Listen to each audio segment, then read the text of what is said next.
Passo 8 em direção à riqueza. Persistência. Você reconhecerá e eliminará certas fraquezas que estão entre você e seus objetivos. Sua persistência se desenvolverá num poder respeitado, provado e progressivo. A persistência é fator essencial no processo de transmutar o desejo em seu equivalente monetário. A base da persistência é o poder da vontade. Força de vontade e desejo, se combinados corretamente, formam um par irresistível. Homens que acumulam grandes fortunas geralmente são conhecidos como de sangue frio e, às vezes, cruéis. Muitas vezes são mal interpretados. O que têm é força de vontade, que misturam a persistência, colocando-a por trás dos desejos para assegurar a consecução de seus objetivos. A maioria das pessoas está pronta para alijar objetivos e propósitos, desistindo ao primeiro sinal de oposição ou má sorte. Alguns continuam, apesar de toda a oposição, até a meta.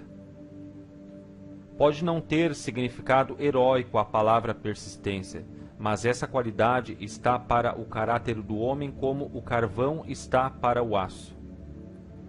A construção de uma fortuna geralmente envolve a aplicação dos 13 princípios desta filosofia.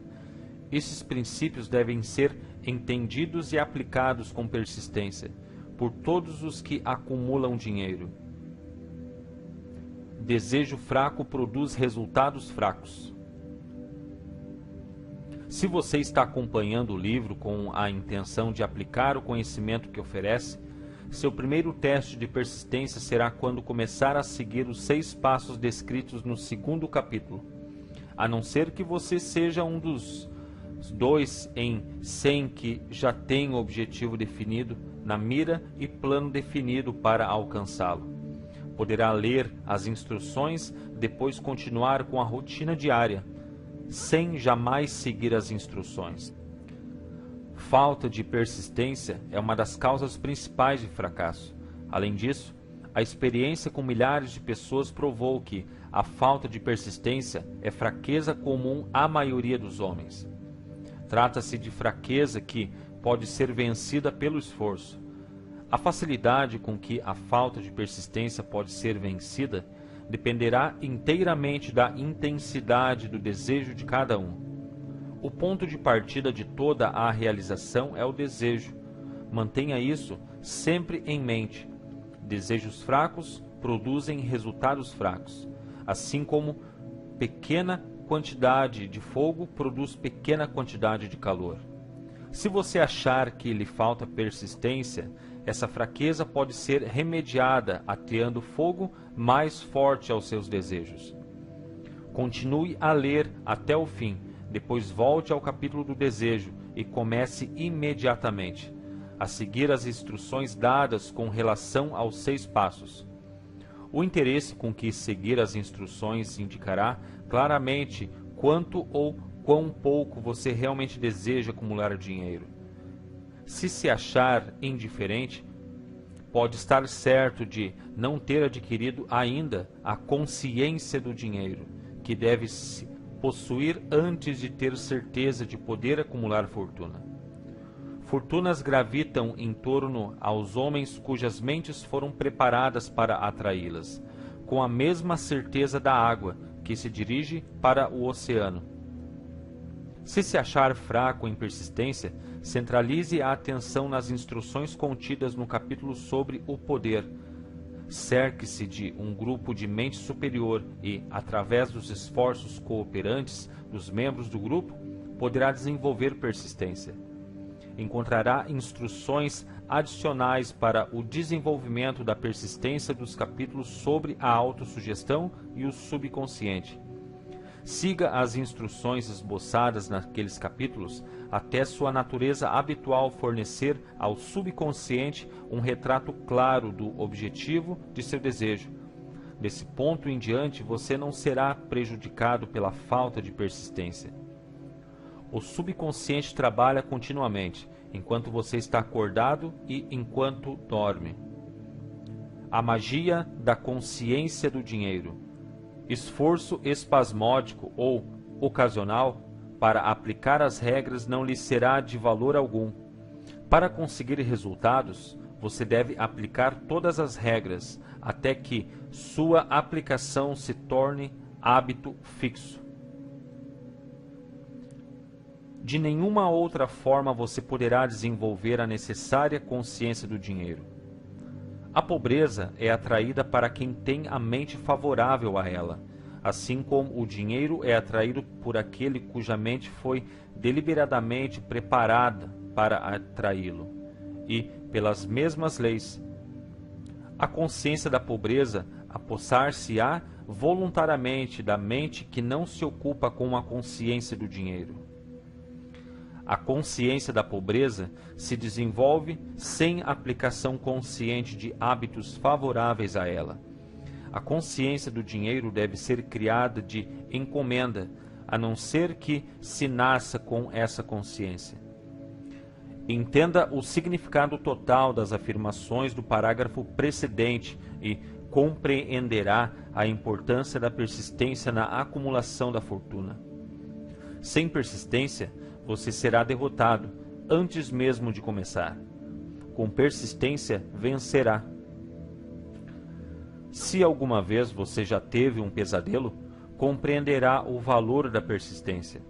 Você está deitado na cama, semi-acordado, com a sensação de estar sufocando. É incapaz de virar-se ou de mover um músculo. Percebe que deve começar a readquirir o controle sobre seus músculos. Através de persistência e esforço de vontade, consegue finalmente mexer os dedos de uma das mãos. Continuando a mover os dedos, você estende o controle aos músculos de um dos braços, até poder erguê-lo. Depois consegue controlar o outro braço da mesma maneira. Finalmente, adquire controle sobre os músculos de uma das pernas, depois sobre os da outra. Então, num supremo esforço de vontade, readquire completo controle do sistema muscular e safa-se do pesadelo.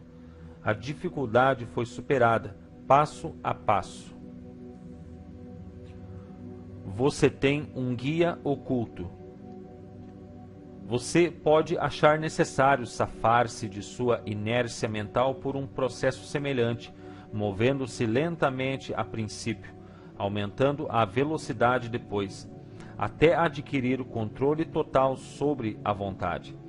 Seja persistente por mais vagarosamente que se mova. No começo, com a persistência virá o sucesso. Se escolher seu grupo de mente superior, com cuidado, terá nele pelo menos uma pessoa que o ajude a desenvolver a persistência. Alguns homens que acumularam grandes fortunas fizeram-no por necessidade. Desenvolveram o hábito da persistência por terem sido tão perseguidos pelas circunstâncias que tiveram de se tornar persistentes. Os que cultivam o hábito da persistência parecem gozar de um seguro contra o fracasso. Não importa quantas vezes sejam derrotados, chegam no final ao topo da escada.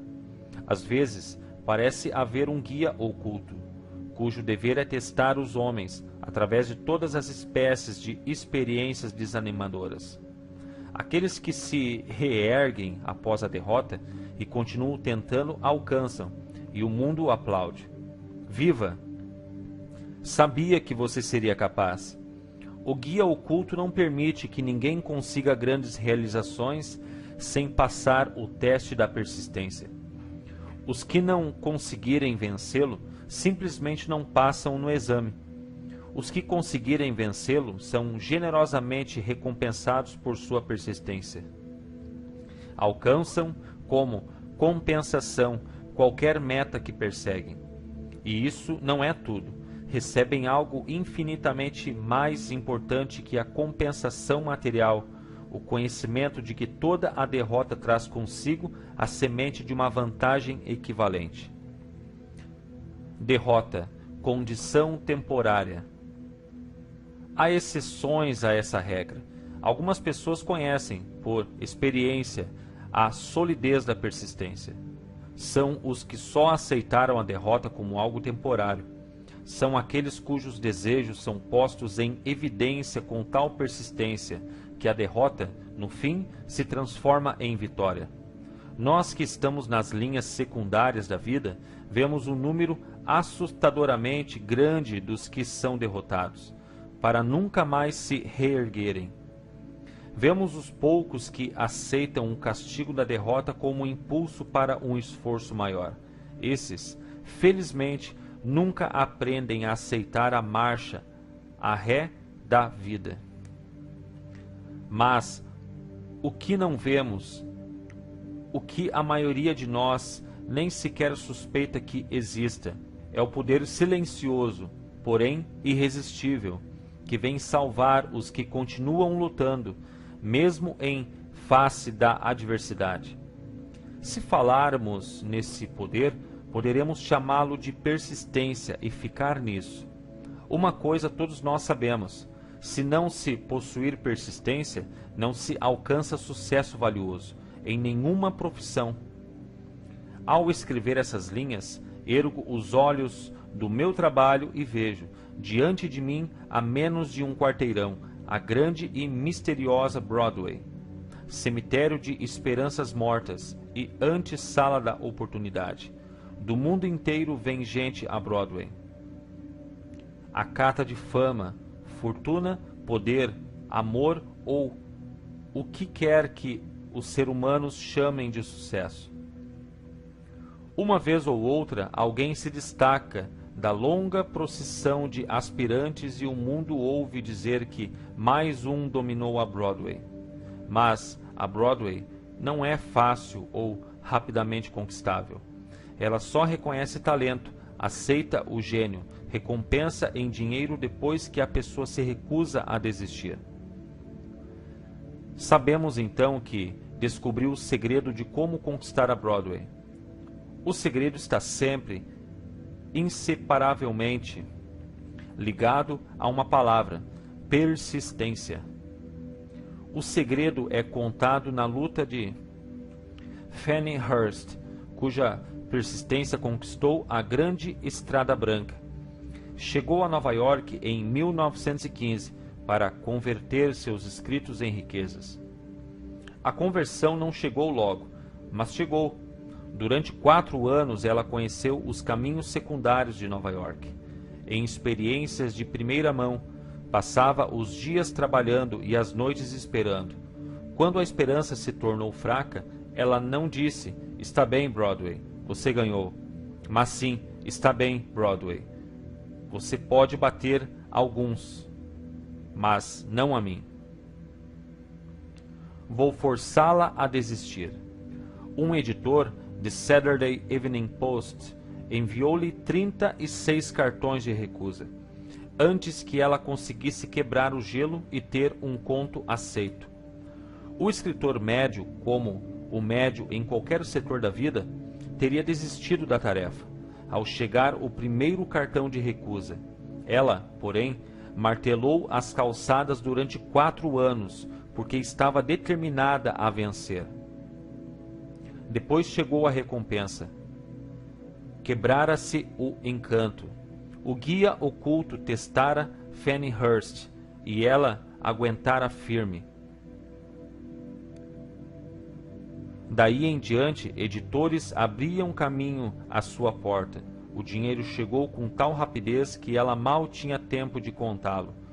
Logo foi descoberta pelo pessoal do cinema e, então, o dinheiro não veio mais como troco miúdo, mas como inundação. Eis uma descrição sumária do que a persistência é capaz de alcançar. Fannie Hurst não é nenhuma exceção. Onde quer que homens e mulheres acumulem grandes riquezas, esteja certo de que primeiro adquiriram persistência. A Broadway dará uma xícara de café e um sanduíche a qualquer mendigo, mas exige persistência dos que procuram grandes prêmios. Kate Smith dirá amém ao ler isso. Cantou durante anos, sem dinheiro e sem preço, diante de qualquer microfone que pudesse alcançar. A Broadway lhe disse: venha conquistar o que quer. Se aguentar. Ela aguentou até que, num dia feliz, a Broadway se cansou e disse: que adianta? Você não percebe quando é derrotada. Por isso, diga seu preço e comece a trabalhar de verdade. A senhorita Smith estabeleceu o preço. Era bem alto. Qualquer um pode aprender persistência. A persistência é um estado de espírito, portanto, pode ser cultivada, como todos os estados de espírito. Baseia-se a persistência em causas definidas, entre as quais temos: 1. Propósito definido. Saber o que se deseja é o primeiro e, talvez, o passo mais importante para o desenvolvimento da persistência. O motivo forte faz superar muitas dificuldades. 2. Desejo. É comparativamente fácil adquirir e manter persistência, ao perseguir o objetivo de um desejo intenso. 3. Autoconfiança. Acreditar na própria capacidade de realizar um plano anima a seguir o plano até o fim, com persistência. A autoconfiança pode ser desenvolvida pelo princípio descrito no capítulo da autossugestão. 4. Planos definidos. Planos organizados, mesmo que sejam fracos e inteiramente impraticáveis, estimulam a persistência. 5. Conhecimento preciso. Saber que nossos planos são sólidos, baseados na experiência ou na observação, encoraja a persistência. Adivinhação, em vez de conhecimentos, destrói a persistência. 6. Cooperação. Simpatia, compreensão, harmonia com outros tendem a desenvolver a persistência. 7. Força de vontade. O hábito de concentrar o pensamento na formação de planos para alcançar propósitos definidos conduz à persistência. 8. Hábito. A persistência é resultado direto do hábito. A mente absorve e se torna parte das experiências diárias nas quais se alimenta. O medo, o pior de todos os inimigos, pode ser eficazmente curado pela repetição forçada de atos de coragem. Todos os que, na guerra, entraram em serviço ativo sabem disso. Inventário de persistência em 8 itens. Antes de abandonar o assunto da persistência, faça um auto-inventário, determinando o que lhe falta, se é que lhe falta nesse setor de tão essencial qualidade. Meça-se corajosamente ponto por ponto e veja quanto dos 8 fatores de persistência lhe faltam. A análise pode levar a descobertas que lhe darão um novo poder sobre si mesmo. Aqui encontrará os verdadeiros inimigos que se colocam entre você e realizações de valor. Encontrará não só os sintomas indicativos da persistência fraca, como também as causas subconscientes, profundamente arraigadas dessa fraqueza. Estude cuidadosamente a lista e encare-as com coragem, se realmente deseja saber quem é e o que é capaz de realizar. São essas as fraquezas que devem ser vencidas por todos aqueles que acumulam riquezas. 1. Fracasso em reconhecer e definir com clareza exatamente o que deseja. 2. Procrastinação, com ou sem causa, geralmente apoiada em um batalhão de álibis e desculpas. 3. Falta de interesse em adquirir conhecimentos especializados. 4. Indecisão, hábito de eximir-se de responsabilidades em todas as ocasiões, em vez de enfrentar os assuntos corajosamente, também com apoio em álibis. 5. O hábito de depender de álibis em vez de criar planos definidos para a solução dos problemas. 6. Autossatisfação. Há pouco remédio para essa doença e nenhuma esperança para os que dela sofrem. Indiferença, geralmente refletida na prontidão com que se entra em acordo, em vez de enfrentar a oposição e combatê-la. 8. O hábito de culpar outros pelos próprios erros e aceitar circunstâncias desfavoráveis como inevitáveis. 9. Fraqueza de desejo, devido à negligência na escolha de motivos que impelem a ação. 10. Vontade, avidez mesmo, de fugir ao primeiro sinal de derrota, baseada em um ou mais dos 6 temores básicos. 11. Falta de planos organizados, por escrito, onde possam ser analisados. 12. O hábito de não mudar ideias ou de agarrar uma oportunidade quando ela se apresenta. 13. Ansiar em vez de desejar. 14. O hábito de aceitar a pobreza em vez de procurar riquezas. Ausência geral de ambição de ser, fazer e possuir. 15. Procurar os atalhos para a riqueza, tentar receber sem dar o justo equivalente. Geralmente isso se reflete no hábito de jogar à espera de grandes negócios. 16. Medo à crítica, fracasso em criar planos e pô-los em ação, pelo que os outros possam pensar, fazer ou dizer. Esse inimigo encabeça a lista, porque geralmente existe no subconsciente onde sua presença não é reconhecida. Veja os 6 temores básicos num dos capítulos posteriores. Qualquer um pode criticar. Examinemos alguns sintomas do meio à crítica. A maioria das pessoas permite que parentes, amigos e o público em geral os influencie a tal ponto que não podem viver suas próprias vidas, de medo das críticas. Inúmeras pessoas cometem erros no casamento, aguentam firme e atravessam a vida desencantadas e infelizes, por temerem as críticas que poderiam vir, se corrigissem o erro. Todos os que sentiram essa forma de medo reconhecem os danos irreparáveis que produz, destruindo a ambição e o desejo de realizar. Milhões de pessoas deixam de adquirir instrução tardia após terem parado de estudar, por temerem as críticas. Inúmeros homens e mulheres, tanto jovens como velhos, deixam que parentes lhes estraguem a vida, em nome do dever, por temerem críticas. O dever não requer que alguma pessoa se sujeite à destruição de suas ambições pessoais e do direito de viver a própria vida, da maneira que quiser. As pessoas se recusam a arriscar-se nos negócios, por temerem as críticas que podem surgir se falharem.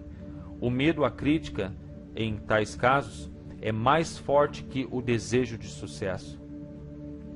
Muita gente se recusa um alto objetivo ou deixa de escolher uma carreira, por temer a crítica de parentes e amigos que possam dizer: não tenha metas tão altas, vão pensar que você é louco.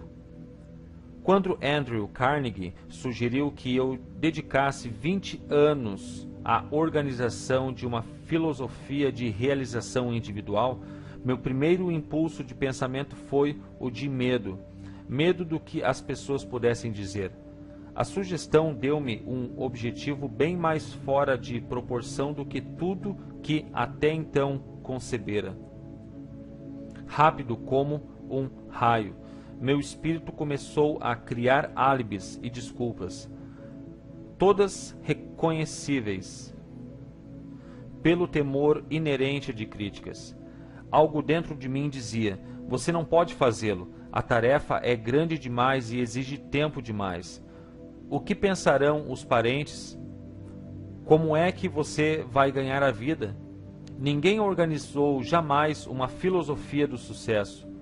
Com que direito você crê fazê-lo? Quem é você, na verdade, para ter tão alto objetivo? Lembre-se de sua origem humilde. O que sabe sobre filosofia? Vão pensar que você é louco, e pensaram mesmo.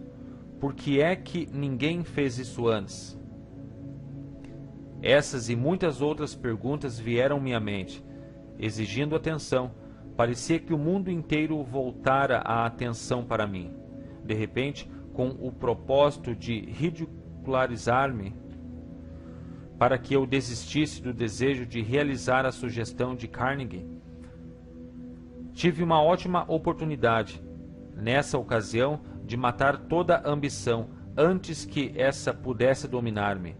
Mais tarde, na vida, depois de analisar milhares de pessoas, descobri que a maioria das ideias são natimortas e precisam ter o sopro de vida injetado nelas, através de planos definidos de ação imediata. O tempo de cultivar a ideia é o de seu nascimento. Cada minuto a mais de vida dá-lhe melhor oportunidade de sobrevivência.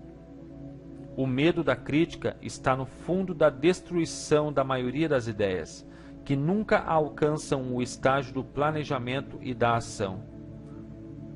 Criaram suas próprias oportunidades. Muita gente crê que o sucesso seja resultado de oportunidades favoráveis.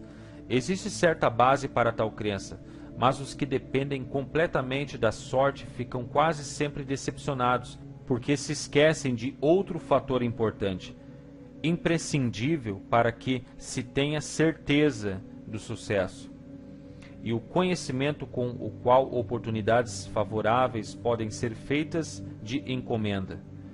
Durante a depressão, o comediante W.C. Fields perdeu todo o dinheiro e se encontrou sem renda, sem emprego e sem meios de subsistência. O vaudeville não mais existia. Estava, além disso, com mais de 70 anos, idade em que muitos se consideram velhos. Tão ansioso estava por voltar a representar que se ofereceu para trabalhar de graça num campo novo, cinema. Além dos outros aborrecimentos, ainda caiu e machucou o pescoço. Para muitos, esse teria sido o momento de desistir e fugir, mas Fields era persistente. Sabia que se continuasse teria oportunidades, mais cedo ou mais tarde, e foi o que aconteceu, mas não por pura sorte. Marie Dressler achou-se totalmente sem recursos, sem dinheiro, sem emprego, quando estava na casa dos 60. Também ela procurou oportunidades e teve-as. Sua persistência trouxe-lhe assombroso triunfo tarde na vida, muito além da idade em que a maioria dos homens e mulheres não mais tem ambição de realizar. Ed Cantor perdeu o dinheiro no colapso da bolsa em 1929, mas possuía ainda persistência e coragem. Com isso, mais 2 olhos proeminentes, voltou a ter uma renda de $10.000 semanais. Em verdade, com persistência, é possível continuar, mesmo sem muitas outras qualidades. A única oportunidade em que se pode ter o luxo de confiar é a oportunidade feita por nós mesmos. Essa vem da aplicação da persistência. O ponto de partida é o propósito definido. Tudo o que queriam era um ao outro. Era uma vez um homem que era rei de grande império. Em seu coração, todavia, não era rei, e sim um homem solitário, como príncipe de Gales. Por mais de 40 anos, foi alvo de princesas casadoras de toda a Europa, que se encontravam a seus pés. Não podia ter vida particular. E quando se tornou Eduardo VI, enfrentou um vazio pessoal dificilmente entendido por seus alegres súditos. Vazio só poderia ser preenchido pelo amor. E o Wallis Simpson? 2 vezes, não tendo encontrado amor, tivera a coragem de continuar a busca. Seu primeiro dever era amar. Qual a coisa mais importante do mundo? O mestre chamou-a de amor. Não regras impostas pelo homem, críticas, amargura ou calúnia. Não o casamento político, e sim o amor. Ao pensar em Wallis Simpson, pense em alguém que saiba o que queria e abalou um grande império para obtê-lo. Mulheres que se queixam de que esse mundo é dos homens, que as mulheres não têm oportunidades iguais de vencer, devem a si mesmas estudar cuidadosamente a vida dessa mulher incomum, que, numa idade em que a maioria das mulheres se consideraria velha, conquistou o solteirão mais procurado do mundo. E Eduardo VII? Será que pagou preço alto demais pelo amor da única mulher que quis? Só nos restam conjecturas, mas podemos ver a decisão. Podemos ver que a decisão teve preço, que o preço foi pago e pago abertamente. O Império Britânico deu lugar a uma nova ordem mundial. O Duque de Windsor e sua mulher reconciliaram-se finalmente com a família real. Sua história de amor, de persistência, de um preço pago e amor triunfante parece pertencer à época longínqua. Mas devemos lembrar-nos de que os dois procuraram o maior tesouro do mundo e exigiram-no. Examine as primeiras 100 pessoas que encontrar. Pergunte-lhes o que mais querem na vida, e 98 não serão capazes de dizê-lo. Se os apertar por respostas, alguns dirão segurança, muitos dirão dinheiro, outros felicidade, outros ainda fama e poder. Alguns poderão dizer reconhecimento social, vida fácil, capacidade de cantar, dançar ou escrever. Mas nenhum será capaz de definir os termos ou dar a menor indicação de um plano pelo qual esperam alcançar os desejos vagamente formulados. Riquezas não reagem a desejos, só reagem a planos definidos, apoiados em desejos definidos, através de constante persistência. 4 passos para a persistência. Há 4 passos simples que conduzem ao hábito da persistência. Não exigem grande quantidade de inteligência, nem quantidade especial de instrução, e exigem pouco tempo ou esforço. Os passos necessários são: 1. Propósito definido, apoiado por um desejo ardente de realização. 2. Plano definido, expresso em ação contínua. 3. Mente hermeticamente fechada contra quaisquer influências negativas ou desanimadoras, incluindo sugestões negativas de parentes, amigos e conhecidos. 4. Aliança amistosa com uma ou mais pessoas que nos encorajem a seguir tanto o plano como o propósito. Os 4 passos precedentes são essenciais ao sucesso em todos os setores da vida. O propósito total dos 13 princípios dessa filosofia é capacitá-lo a dar tais passos como uma questão de hábito. São passos pelos quais se pode controlar o próprio destino econômico. São passos que conduzem à liberdade e independência de pensamento. São passos que conduzem à riqueza em pequena ou grande quantidade. São passos que conduzem ao poder, à fama e ao reconhecimento do mundo. São passos que garantem oportunidades favoráveis. São passos que convertem sonhos em realidades físicas. São passos que conduzem à vitória sobre o temor, desânimo e indiferença. Há uma recompensa magnífica para todos os que aprenderem a dar os 4 passos. É o privilégio de redigir o próprio ingresso, fazendo a vida conceder o preço que se lhe pede. Pode-se obter auxílio da inteligência infinita? Qual o poder místico que dá aos homens de persistência a capacidade de dominar as dificuldades? A qualidade da persistência implanta na mente alguma forma de atividade espiritual, mental ou química, que dá acesso às forças sobrenaturais? A inteligência infinita se coloca ao lado da pessoa que luta mesmo depois que a batalha foi perdida, com o mundo inteiro do lado oposto? Essa e muitas outras perguntas similares surgiram-me na mente ao observar homens como Henry Ford, que começou do nada e construiu um império industrial de vastas proporções, com pouco mais no início que a persistência. Ou Thomas Edison, que com menos de 3 meses de escola se tornou o maior inventor do mundo, convertendo a persistência na máquina de falar, na máquina de filmes e na luz incandescente, para não mencionar meia centena de outras invenções úteis.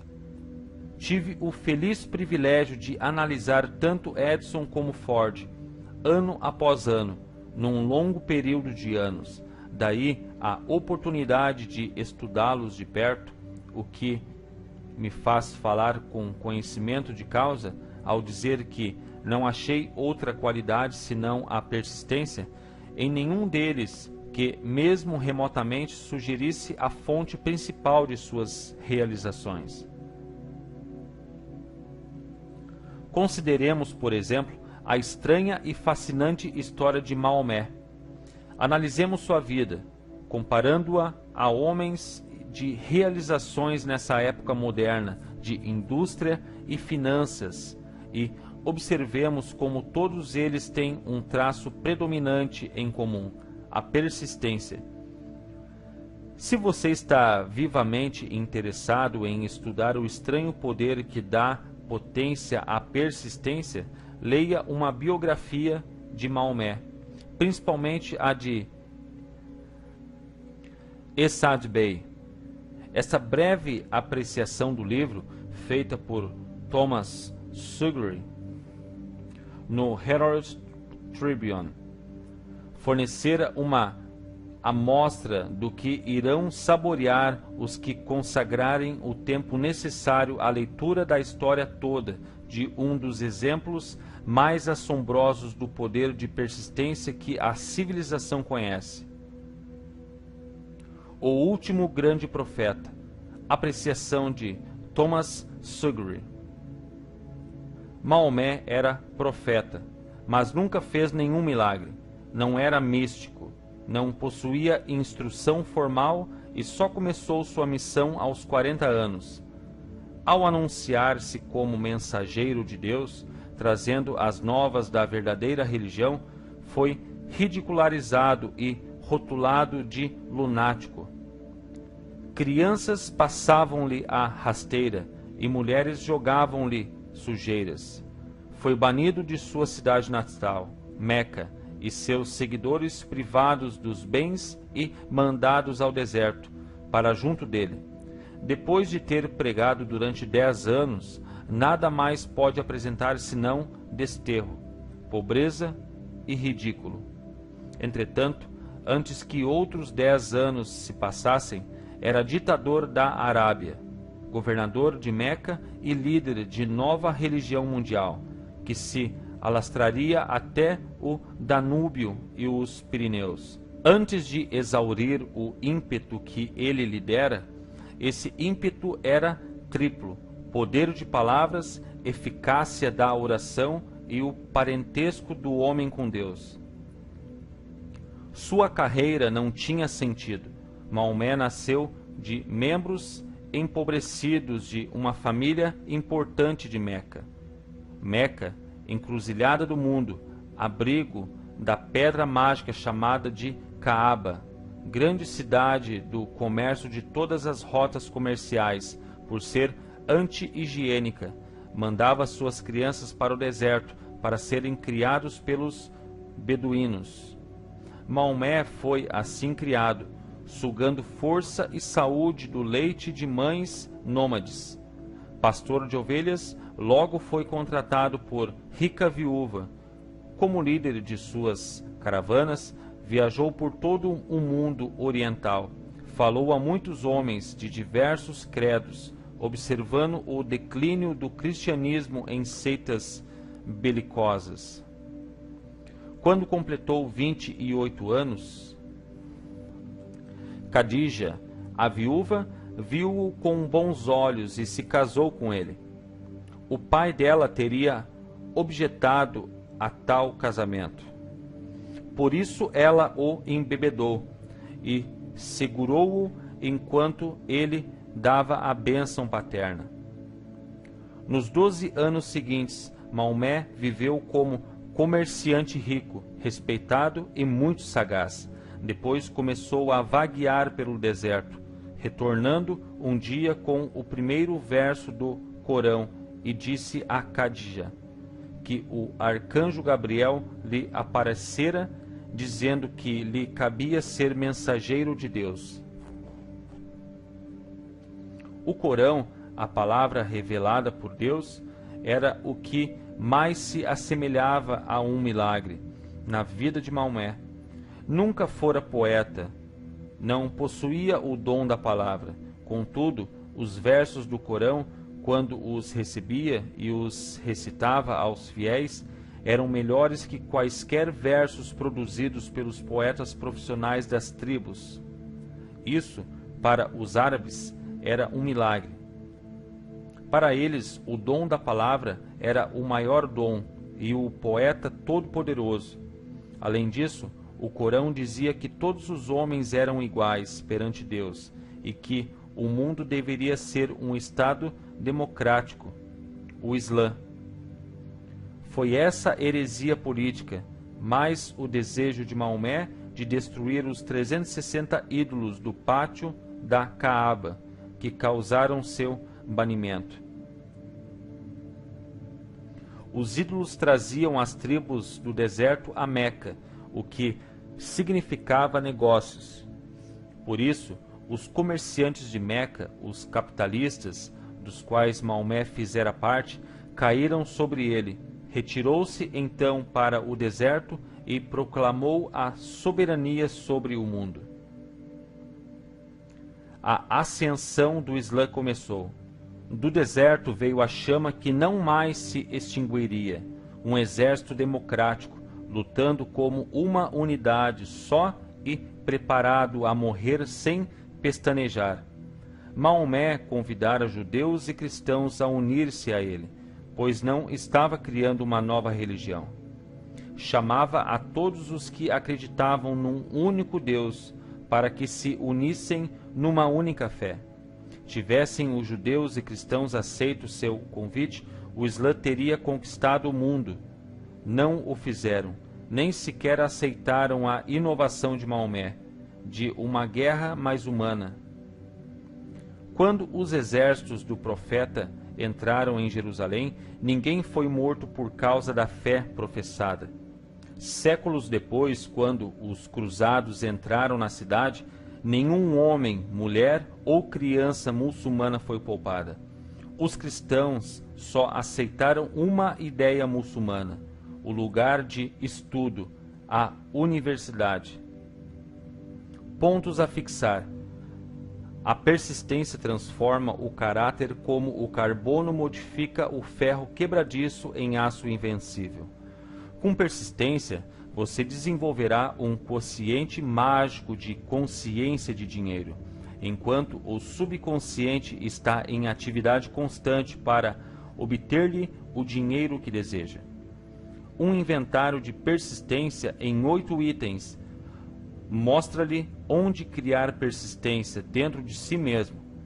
8 áreas de treinamento especial fornecem alvos precisos para a sua persistência. Gente como Fannie Hurst, Kate Smith, W.C. Fields dão-nos verdadeiras lições sobre o valor da persistência. Maomé e outros nos mostram como a persistência muda o curso da história. 4 passos simples conduzem o hábito da persistência, quebrando também quaisquer influências negativas ou desanimadoras que possam tê-lo afetado até agora. Observe onde as coisas vão mal. Verá como o mal acaba indo embora.